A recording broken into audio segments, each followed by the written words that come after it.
Assalamu alaikum wa rahmatullahi wa barakatuh, all friends. Welcome to this channel. On this occasion, we will discuss a story full of mystery, namely the birth of Yakjuj and Makjuj, a creature whose existence has been mentioned in the Qur'an and hadith. How are they born? What makes them so feared? Let's look at the story attentively.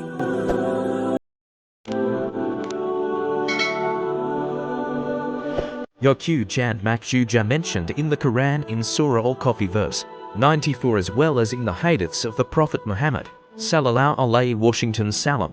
They are described as destructive creatures, numbered very much, and will appear at the end of time to spread chaos on earth. Allah SWT said in the Quran, Surah Al-Kahfi's translation 94, they said, O Dhul-Qarnayn, surely Yakjuj and Makjuj are people who do damage on earth. Then can we give something payment to you, so that you make a wall between us and them? This verse shows that the existence of Yakjuj and Makjuj has been known by humans since ancient times, and they are a threat to human life because of their destructive nature. Then, where did they come from? Based on the interpretation of the ulama, Yakjuj and Makjuj are believed to come from the descendants of the Prophet Noah alayhi salam. There is an opinion that states that they are descendants of Yafets bin Noah, who are also the ancestors of the nations in the Asian region. In some interpretations, Yakjuj and Makjuj are described as groups that have their own offspring with physical characteristics and different behaviors from humans in general. According to some scholars, Yakjuj and Makjuj are not foreign creatures or jinn, but they are humans who have wild, greedy, and do not have good morals. They live in an isolated place from other civilizations and their numbers are very large, so that when they come out, they will fill the earth with chaos and destruction. In some history, it is told that Yakjuj and Makjuj have different forms from humans in general. Some say that they have strange postures, with a very small or very large height.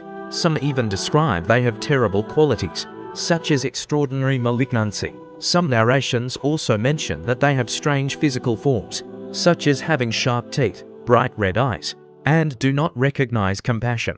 However, we must be careful in understanding this description because not all history circulating can be ascertained. What is clear, based on the hadith of the Prophet, they are the people who are very damaging, and their presence at the end of time is one of the great signs of the apocalypse. At present, Yakjuj and Makjuj are still confined behind the wall built by Dhul-Qarnayn with God's permission. In Surah Al-Kahfi, it is stated that Dhul-Qarnayn built a strong wall of iron and copper to prevent them from out. However, in the Prophet's hadith, it was stated that every day they tried to dig the wall, but every night God returned it to its original condition, until the time was the time God allowed them to come out.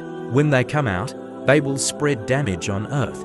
It is stated in the hadith that they will drink the water after large lakes in just one day, looting and killing humans without mercy.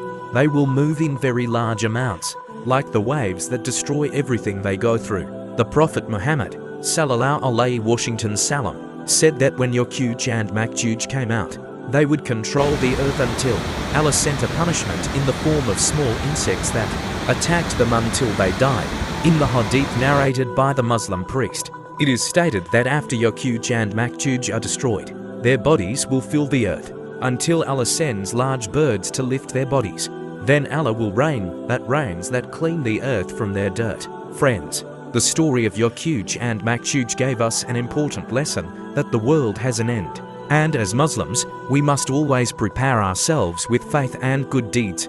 One way to face the end of time slander is to increase worship, read the Quran, and follow the teachings of the Prophet Muhammad sallallahu alaihi wasallam.